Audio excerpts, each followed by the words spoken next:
All right, let's take a look at another series going on in the East. You got Toronto and the Brooklyn Nets. I mean, Jeff, Brooklyn has a veteran team, a lot of guys we've seen in these big playoff games over the years. Toronto, kind of the new kid on the block. When I look at them, they have pretty good balance. They have a lot of strengths. How about your thoughts on the young Raptors?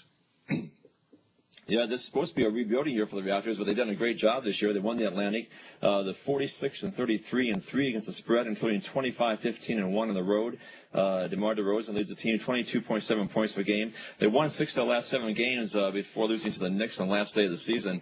The Nets haven't looked that great the last couple of weeks. They've lost 4 of the last 5 games, including another blowout loss to the Knicks. That's 2 blowout losses to the lowly Knicks in the last few weeks. They lost to Atlanta at home and then at Orlando. The question is whether Garnett and Pierce and the rest of those guys have enough left in them to go deep into the playoffs. That might be I know they have a huge edge and experience here, but do they have enough stamina to keep going long into the playoffs? The Raptors have home court edge here. The Nets are 24-17 against the spread at home, just 18-23 against the spread away.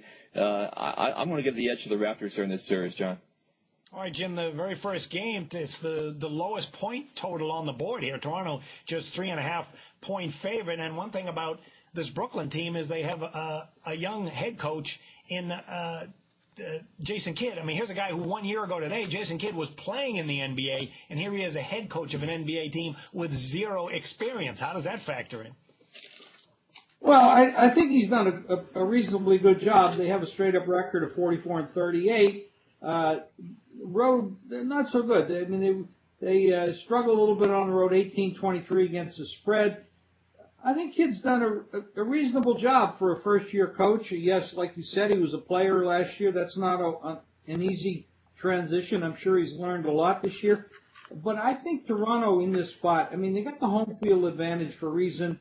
The 2.5 points in this game, I just think it's too light. I think Toronto should be getting a little bit more credit than that. I probably would make it probably 4 in the game. I think 2.5 is a little short. I believe that the home court in this series will hold up, and Toronto should walk away with the victory in the series. Well, I'm going to second that because I really like this Toronto team. First of all, they're on a 7-1 run over the total coming into the playoffs. I would discount that trend because this is a great defensive team. And when teams get to the postseason like this, they historically turn up the great defense. And this is a great defense. They're 7th in the NBA in points allowed. They have exceptional balance. They're also top 10 in field goal shooting defense. So that defense has been there all season long. You got a very good front court, but also the back court. The guard play is really what makes this team go with a couple of young guys and DeRozan and Lowry, 24 and 28 years old. So I think they're going to be fine. And when I look at this Brooklyn Nets teams, I'm not up on them at all. You look at the home road breakdown, 16-25 on the road. To me, that speaks of some coaching deficiencies. Any coach can get a team to play well at home, but this team has not been very good on the road. And the thing about Brooklyn is, you know, they've been a great team since January. They've 34-17 runs since early January. And when you look at what they did in early January, there was a couple of early impressive victories there. They beat Oklahoma City by 2 points. Then they beat Miami. But also mixed in, take a look at some of the other games. They had the rematch with Oklahoma City. They lost by 25 points, 120-95.